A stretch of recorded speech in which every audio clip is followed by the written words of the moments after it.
चीन की राजधानी बीजिंग, सामने पाकिस्तान का विदेश मंत्री और उसके ठीक सामने भारत के विदेश मंत्री डॉक्टर एस जयशंकर। कहने को तो मंच पर शांतिपूर्ण कूटनीति का माहौल था, लेकिन जब जयशंकर बोले तो शब्द नहीं, वार हुआ।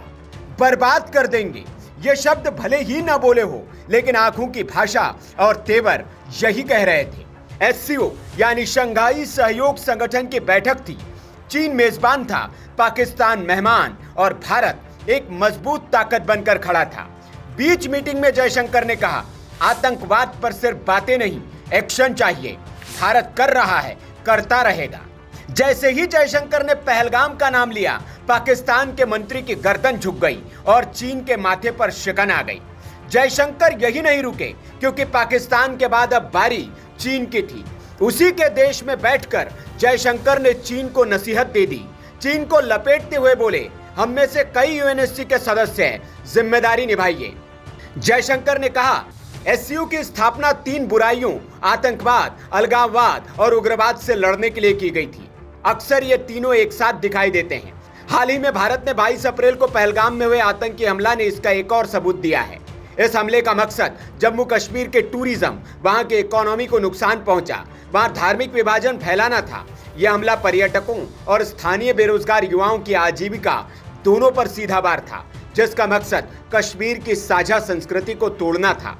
यूएन सिक्योरिटी काउंसिल ने इस हमले की कड़ी निंदा की और साफ कहा, यह जघन्य हमला करने वालों, इसकी साजिश रचने वालों, इन्हें फंड देने वालों और इन्हें बचाने वालों को न्याय के कटघरे में लाना होगा।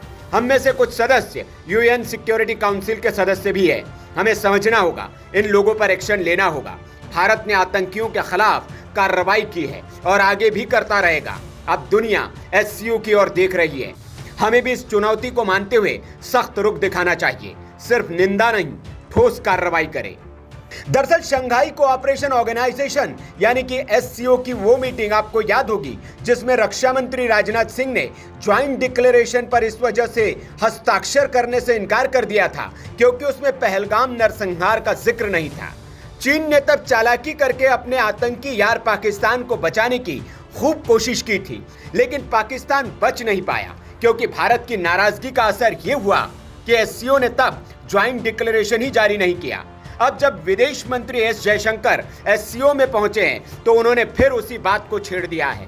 चीन को शर्मिंदा और पाकिस्तान को बेनकाब कर यह बता दिया है कि भारत जो चाहता है वो करना पड़ेगा और तभी भारत चीन के साथ खड़ा होगा।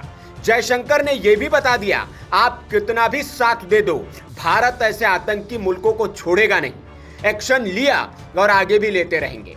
जयशंकर की ये चोट न सिर्फ पाकिस्तान पर थी, चीन पर भी थी, जो यूएनएससी में आतंकी बचाने का रिकॉर्ड रखता है। जयशंकर की यही रणनीति थी, बीजिंग जाकर बीजिंग को ही आईना दिखाना और बता दिया, भारत अब अपनी शर्तों पर दोस्ती करेगा।